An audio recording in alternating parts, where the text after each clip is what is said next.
বিচার দিবসে যারা বিপদে পড়তে চলেছে তাদের নিয়ে একটি খুব নির্দিষ্ট বর্ণনা রয়েছে। আল্লাহ আমাদের কাউকে তাদের অন্তর্ভুক্ত না করুন। এবং আমি এই সূরায় আল্লাহ তাদের যে বর্ণনা দিয়েছেন এবং তাদের বিপরীত দিকের মানুষ সম্পর্কে যে বর্ণনা দিয়েছেন তার উপর বিশেষ দৃষ্টি দিতে চাই। আল্লাহ বিচার দিবসের শুরুর দিকের বর্ণনা করছেন এভাবে, ইয়াউমা তামুরুস সামাউ মাওরা ওয়া তাসিরুল জিবালু সাইরা।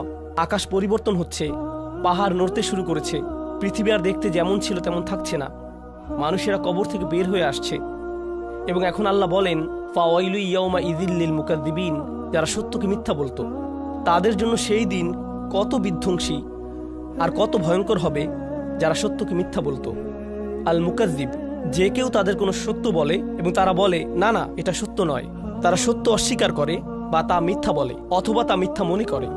তাদের মধ্যে প্রথম সূক্ষ্ম বিষয় যা আমি আপনাদের সাথে শেয়ার করতে চাই তা হলো ইকাযযিব এবং মুকাযযিব। একজন ইকাযযিব হচ্ছে মিথ্যাবাদী, মুকাযযিব তার মধ্যে বেশ কিছু বিষয় আছে। প্রথম বিষয়টি হচ্ছে একজন ব্যক্তি যখন সত্যের সম্মুখীন হয়, যখন আপনি সত্য শোনেন, আমি সত্য শুনি এবং আমি তা গ্রহণ করতে চাই না এবং আমি বলি না এটা সত্য নয় এবং আমি শুধু এটা প্রত্যাখ্যান করি, এখন আমি একজন ইকাযযিব নই, আমি একজন মুকাযযিব। তাহলে প্রথম বর্ণনা হলো সত্যকে প্রত্যাখ্যান করা। মুকাযযিব সম্পর্কে দ্বিতীয় জরুরি বিষয়টি হচ্ছে আমি শুধু তা প্রত্যাখ্যানই করিনি, আমি আমার চারপাশের সবাইকে বলছি এটা মিথ্যা।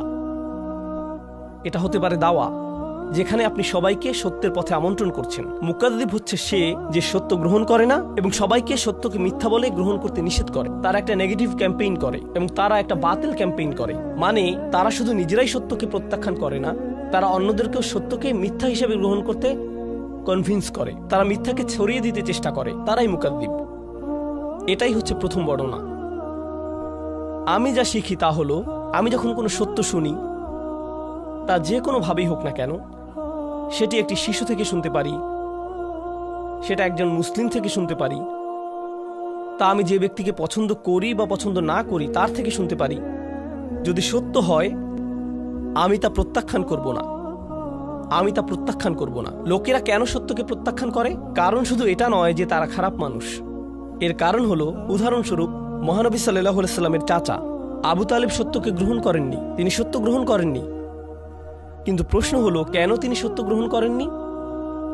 কারণ যদি তিনি তা গ্রহণ করেন তার জীবনে অন্যান্য রাজনৈতিক সমস্যা ঘটতে পারে, তার মানুষের সাথে ব্যবসা আছে, তারা ব্যবসা প্রত্যাহার করতে পারে, তার অনেক সামাজিক সম্মান আছে, তার সামাজিক সম্মান ব্যাহত হতে পারে, তার পরিবারে অনেক সমস্যা হতে পারে। তিনি এই সব বিষয়গুলো দেখে বলেন আমি জানি এটা সত্য কিন্তু আমি তা গ্রহণ করতে পারি না, কারণ তার মূল্য অত্যন্ত বেশি, আমি এর জন্য এত মূল্য দিতে পারি না, আমি এটা করতে পারি না। এবং এটা শুধুমাত্র আবু জাহল, আবু তালেব এবং আরো অনেকের সাথে হয়নি, আমি এবং আপনি, যদিও আমরা মুসলিম, তবে মুসলিমদের মধ্যেও এমন হতে পারে। আমরা শুধু বলি লা ইলাহা ইল্লাল্লাহ, আমরা আল্লাহকে একমাত্র উপাস্য রূপে গ্রহণ করে নিয়েছি, আমরা মুহাম্মদ সাল্লাল্লাহু আলাইহি সাল্লামকে নবী বলে গ্রহণ করে নিয়েছি, কিন্তু ইসলামের অভ্যন্তরে আমাদের পরিবারের কেউ এসে আমাদের কিছু সত্য বলতে পারে এবং যদি আমরা তা গ্রহণ করি তাহলে আমাদের বাবা তা পছন্দ করবেন না, অথবা আমাদের ভাই তা পছন্দ করবে না, অথবা যদি আমরা তা গ্রহণ করি আমাদের ব্যবসা ছেড়ে দিতে হতে পারে, অথবা আমাদের কাউকে টাকা ফেরত দিতে হতে পারে, একটি মূল্য প্রদান করতে হবে। তাহলে আমরা সেই সত্যের সাথে কি করি? না এটা সত্য নয়, না না সেটা ঘটেনি। তাকযীব হচ্ছে রিসালাত, ঈমান, আল্লাহ, এইগুলোই তাকযীব। আপনি প্রতিদিনই তাকযীব করতে পারেন। এবং আপনি জানেন ইংরেজিতে একটা কথা আছে, বেস্ট ডিফেন্স ইজ অফেন্স।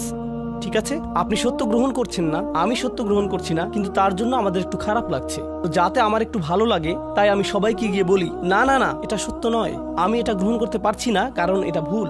কিন্তু আপনি আপনার ভেতর থেকে জানেন যে আপনি ভুল, কিন্তু নিজেকে ভেতর থেকে একটু ভালো লাগানোর জন্য সত্যকে মিথ্যা বলে প্রচার করছেন। এভাবেই আপনি আপনাকে ডিফেন্ড করছেন। এটাই হচ্ছে বিচার দিবসে এক ধরনের মানুষের বর্ণনা, যারা সেদিন তারা যা করতো সেটা লুকাতে পারবে না।